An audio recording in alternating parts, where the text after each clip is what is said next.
Welcome back to Comic Cappers. Today we will be capping Absolute Batman issue 4, where Bruce faces the fallout of rejecting a massive bribe. With that said, grab a snack, sit back, relax, and enjoy the ride. We open with a striking look at the Absolute Batman. He's hunched low, his suit bristling with jagged, spiked armor that looks more like a weapon than a costume.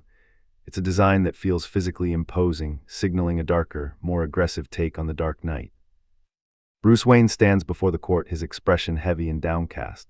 The judge addresses him, noting that while Joe Chill was scheduled to speak, Bruce's urgent request to go first has been honored. The judge leans in, acknowledging the unusual nature of this request. He's granting Bruce the floor, clearly aware of the weight surrounding this trial. Bruce remains hunched, his jaw tight. He's clearly struggling to hold it together as the judge prompts him to finally speak his piece. Bruce looks up, his face hardening instantly. The vulnerability vanishes, replaced by a cold, searing intensity as he prepares to confront the man who killed his father. Members of the 10 Thieves gang loom over a group of residents, demanding to know why they refuse to pay their extortion fees. The lead thug mocks their reluctance, claiming that even the poorest people find ways to contribute. He gestures toward the neighborhood, sarcastically lamenting that people call this area Crime Alley. He turns his pressure directly onto Mrs. Nguyen, demanding she explain her lack of community spirit. Mrs. Nguyen stands her ground.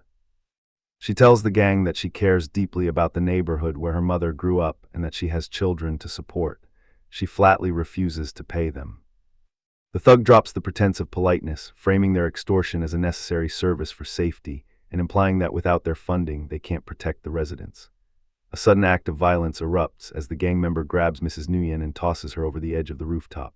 As she disappears over the ledge, the thug turns back with a chilling, calm smile, using the violence to warn the remaining residents about what happens when they don't stay vigilant. Mrs. Nguyen hits the ground hard, her breath knocked out of her after being tossed from the rooftop by the 10 thieves. High above, one of the gang members stares down at the ledge, clearly puzzled by how quickly things shifted.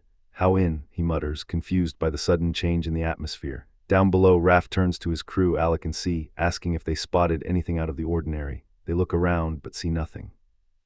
They have no idea that the Absolute Batman is already perched right above them, watching their every move. Batman descends from the rooftops, letting out a terrifying, high-pitched screech that signals the end of the gang's intimidation tactics. The 10 thieves panic as Batman closes in, one of them pleading, "Wait, wait," in a futile attempt to stop the assault. Batman strikes with brutal efficiency, his tactical gear and fangs making short work of his target. As one of the thugs falls, his terrified partner cries out, "Brody, what'd he do to him, man?" Realizing they're facing something far more dangerous than a local vigilante, Batman moves to the next attacker, his hiss cutting through the air as he continues his relentless dismantling of the gang. Batman has the remaining 10 thieves cornered, and one of them, clearly panicked, shouts for him to stay back. Desperation takes over as the gunman fires his weapon directly at Batman. The bullets impact Batman's suit, but he doesn't even flinch, his glowing red eyes fixed on his target. Batman closes the distance instantly, landing a brutal strike that connects with a sickening crack. With the thug neutralized and pinned, Batman holds the man's own weapon to his head, the narration reflecting on his dark inspiration. "I chose a bat." We flash back to a younger Bruce Wayne, tinkering with a model. He explains to his father that he's chosen a bat as the theme for his entry in the Young Engineers competition, which requires designing a bridge for a zoo's distressed areas. Thomas Wayne observes the model, a massive, imposing structure. Bruce proudly explains his design choices, focusing on high, reinforced piers and integrated gates. Thomas reacts with a hesitant "ah," prompting a defensive "ah, what?" from his son. Thomas questions the philosophy behind the design, asking if intimidation is truly the best strategy for a community in need. Bruce is firm, insisting that the structure is designed to make people feel safe and protected, noting that he's already stress-tested it. Thomas catches himself, offering a supportive, if slightly conflicted, expression of pride in his son's work. As Thomas offers his encouragement, the scene cuts abruptly to the present-day Absolute Batman, his masked face a stark, terrifying contrast to the warmth of the memory. Batman stands over a cowering gang member, pointing a weapon directly at him and barking a command to drop his own firearm. More members of the 10 thieves burst onto the roof, guns drawn and shouting aggressively at Batman to drop his weapon. Batman leaps away, soaring into the night sky with his cape fully extended. A caption reveals his internal conflict, questioning his own path and asking himself, "What are you doing, Bruce?" Bruce stands in his workshop, looking over his current gear, dismissing it all as just $% theatrics. He catalogs the elements of his persona, the face paint and the voice distorter, questioning their actual utility. He considers the specialized tech like his silicon fangs loaded with paralytics. He looks at his weaponry, wondering if this is truly enough to make a difference. Bruce rides a subway car, deep in thought. He realizes that fighting street gangs like the 10 Thieves is ultimately futile. If you scare one group off, another just takes their place. Back at his computer, he concludes that his current approach isn't enough. Batman needs to do more. He pushes himself physically, training and realizing he needs to think bigger. In the final beat, Bruce commits to his new path, telling himself, "So build him, Bruce." Bruce sits at his computer, mapping out the supply chain. He identifies a pipeline coming up from Florida, where regulations on guns and pharmaceuticals are much more relaxed. He tracks what they call the Orange Blossom Special, noting the logistics and faces behind the operation. Batman watches from the shadows, his hand resting on a surface, clearly gauging his next move. He observes a lookout from a high vantage point, noting that 80% of illegal weapons enter Gotham through this specific route, feeding the gangs in the row. He realizes the contraband is being smuggled in produce trucks to exploit weight record loopholes. It's mostly citrus, leading to a grim joke that the guns actually smell like oranges when they're fired. Bruce peers through binoculars, keeping his eyes on the operation. He identifies the key players controlling the checkpoints, the Maroni and Falcone families. Bruce notes that the families rotate their smuggling points to dodge raids they know are coming anyway. It's all done in plain sight because they aren't just street criminals. They're backed by corporate deals and banking institutions, making them far more dangerous than the thugs he's been fighting. Bruce contemplates the sheer scale of the corruption he's uncovered. The massive transport hub looms before him, a physical manifestation of the systemic power he's up against. A heavy semi-truck pulls away from the checkpoint, disappearing into the dark expanse of the tunnel. Batman emerges from the shadows, his silhouette cutting through the dust as he prepares to make his move. With a roar, the Bat vehicle tears onto the scene, kicking up a cloud of grit. Batman keeps his eyes locked forward, closing the distance between himself and the massive target.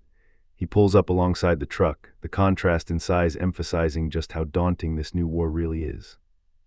Inside the cab of the smuggling truck, the atmosphere is mundane and indifferent.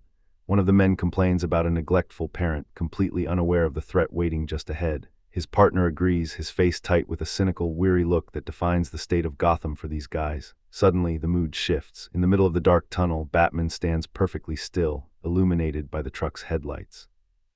The driver's expression snaps from boredom to sheer terror as he realizes what or who is blocking their path. He shouts for his partner to run him down. Batman doesn't flinch. He remains calm, focused on the small, high-tech device in his hands. A close-up reveals the source of his confidence, a specialized, custom-built remote controller. In the shadows, the Bat vehicle rolls into position, dwarfed by the massive truck but clearly ready for action. Batman clicks a button on the controller, the device glowing with a faint blue light. A high-powered explosive charge detonates beneath the truck, sending a shockwave through the tunnel as the vehicle is jolted off the ground. Batman's narration breaks down the simplicity of his trap: a bottle jack, a modified RC car, and a bit of paint. It's a DIY solution that cost less than $1,000, but it's enough to launch the massive trailer into the air. As the truck jackknifes and grinds against the tunnel wall, we hear a voice, likely a memory of Thomas Wayne, reminding Bruce that this approach feels better. With the truck crippled and the trailer torn open, the illicit cargo is revealed, crates full of high-powered assault rifles, now scattered across the road. Inside the cab, one of the smugglers emerges, coughing through the smoke and debris, completely stunned by the precision of the attack.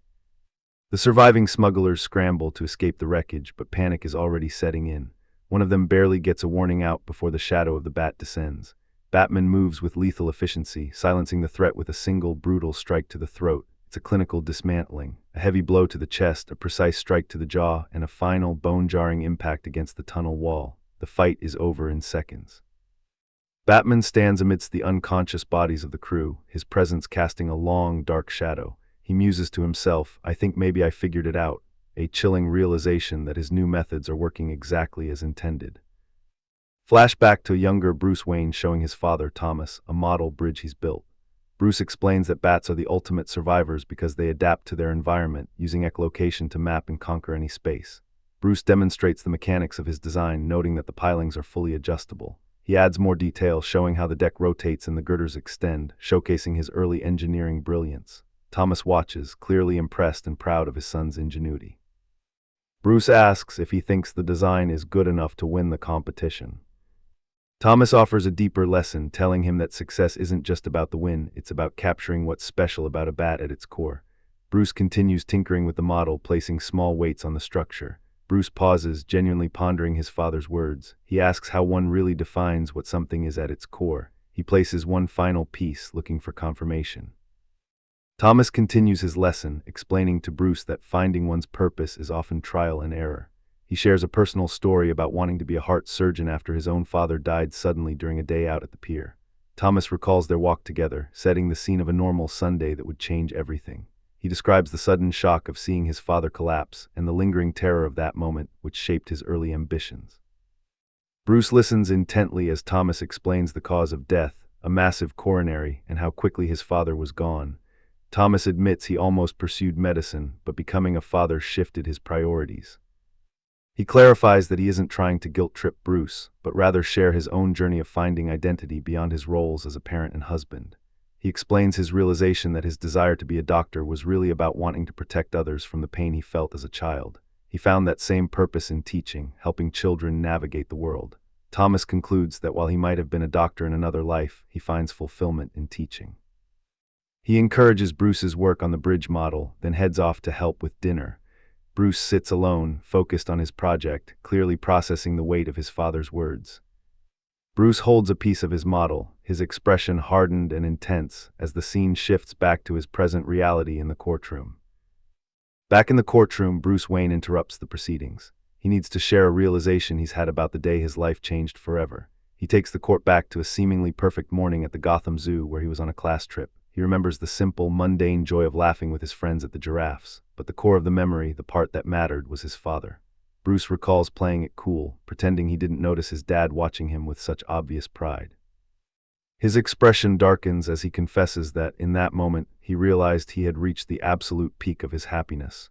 He desperately wanted to hold on to it, to never leave that day behind. Bruce stands in the courtroom, his eyes wet, trapped between the memory of that perfect day and the reality of his loss. We pick back up with Bruce on his motorcycle, leaving the city limits behind. As he rides, he reflects on that bridge-building project with his father, realizing he had been approaching the problem entirely the wrong way. He tells his dad, "I was thinking about the bridge, not the people. That's where you start." Thomas encourages him to elaborate. Bruce explains that at the heart of any project, you have to prioritize the people who just want to live and flourish. He notes that the location in their assignment, much like Gotham itself, has clearly been hit by disaster. Whether natural or man-made, the place is in deep trouble. Even when people put on a brave face, Bruce observes that they're constantly worried about what's coming next. They look around and see their world falling apart, and ultimately, they're left hurting, feeling like no one even sees them. Bruce continues his internal monologue, observing that the people of Gotham feel powerless, caught in the grip of forces they cannot control. He sees a city boiling over, with some citizens lashing out in anger at those who have failed them. Others are simply terrified, hunkering down just to survive the pervasive, systemic rot. Back in the courtroom, Bruce stares directly at Joe Chill. He isn't there for closure or legal justice. He tells Chill, "You killed that happiness, Mr. Chill, forever. I don't care what made you do what you did. I just need you to know that I hate you." Chill snaps back, shouting, "Mr. Wayne, I present and hate you, you hear me?" Bruce walks away from the trial, heading out into a desolate, cavernous landscape. He reaches out to touch the rock wall, startling a massive swarm of bats from their roost. The bats fill the sky above him, a dark, chaotic cloud rising from the earth. As he watches them, the memory of his father's voice returns, asking, "So, what are you saying, Bruce?" Bruce continues his philosophical deep dive with his father, Thomas. He argues that while other times might have called for a different approach, Gotham's current state demands a symbol that is everything and then some. Thomas simply replies, "Explain." Bruce pushes himself through an intense workout, visualizing the evolution of his persona. He insists it should be intimidating, but even more so. Focusing on the raw, physical reality of his mission, he adds, like, scary. Standing in his workshop, Bruce inspects the tactical cowl he's been crafting. He notes that his new design needs to be more adaptable than ever. He imagines the reach of his influence, stating, "It should map farther than before." Visualizing the city skyline, he sees his shadow extending across the urban sprawl, roosting in all sorts of new places, just taking spots over. Thomas asks, "So what have you built, Bruce?" Bruce, now geared up and ready to test his new equipment, calmly initiates the process. Record, testing bat thumb. Bruce hesitates, clearly feeling the weight of the moment as he prepares to reveal his prototype. He admits to his father, "I'm kind of nervous to show you, it's a little weird." He begins engaging the mechanism, the heavy sound of a creak filling the room as the device comes to life. With a sharp shick, a pointed, bladed component snaps into position, ready for action. Bruce tests the utility, suspending himself in the air with the device, adding, "Maybe a lot weird." Thomas watches his son with a mix of patience and anticipation, urging him to get on with it. "Stop stalling, kid. Let's see it." Bruce brings the dark, angular cowl up to his face, his expression hardening as he prepares to debut the final look. He simply says, "Hello there." Bruce unveils his latest bridge model with a quiet sense of pride, simply saying, "Ta-da." He holds the model up, eager to show off its unique capability. He tells his father, "So it's got everything the other designs had, but this one, it's got one extra feature, it flies." Bruce explains the mechanics, noting that the model is lightweight and foldable. He points out that it can be dropped from a plane, and with the included instructions, anyone can set it up themselves. Looking to his father, Bruce articulates the deeper purpose of his design. It's meant to empower the people so they don't have to rely on those in power. It's a bridge built for aid and defense, designed to be theirs alone. Batman perches high above the city, looking down on the annual dance for a better Gotham charity ball, where the elite gather to sponsor youth dance competitions. He's specifically tracking billionaire Randall Powers, whose trucking conglomerate was linked to the mob. While Powers publicly claims to support new regulations, Batman is listening to him privately lobby for the opposite, promising money to GDOT head Max Mooney. Batman monitors the room, picking up on a string of corrupt backroom deals. The EPA chief colluding with a major polluter, and politicians begging automation giants for donations while ignoring the city's needs. He watches the wealthy revelers, disgusted by their excess. He notes that they've picked the city clean, leaving nothing but bones. Batman reveals his preparations. He's planted listening devices in a thermal coil beneath the dance floor, ready to heat the floor to 150 degrees. His goal is simple: force them to dance, even if only for a few seconds. As he stares down at the ballroom, he questions their sense of security, noting how untouchable they feel in their high society bubble. Batman makes his final promise, signaling that his infiltration is about to begin. "Well, I'm coming for you."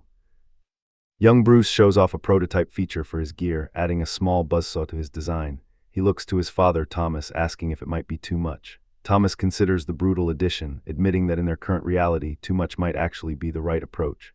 Flash forward to the present, where Batman, fully realized in his tactical suit, stands ready for the confrontation he's been planning. He confronts GCPD helicopters in the night sky, barking orders for them to stand down as he narrates his core philosophy. Batman leaps into action, driven by the belief that a true bat defies the impossible. Batman soars through the night, his makeshift tactical gear fully engaged. As he glides, he recalls his father's lesson, framing the bat not just as an animal, but as a symbol of defiance against the impossible. Bruce's internal monologue finishes, his face set with grim determination as he declares, "I think it's ready." We see the reality of his situation. Bruce stands before a glass partition, staring directly at Joe Chill, the man who murdered his father. Bruce's expression remains cold and focused, his eyes narrow as he processes the sight of his father's killer. He clenches his hand into a tight fist, the physical manifestation of his simmering, controlled rage. He keeps his gaze locked on Chill, his jaw set in a display of absolute resolve. Bruce picks up the red receiver. Despite the credits for The Zoo Part 4 appearing on screen, the gravity of the moment hits as Chill taunts him. "Well, you had something you wanted to say." And that unfortunately concludes our comic cap for today.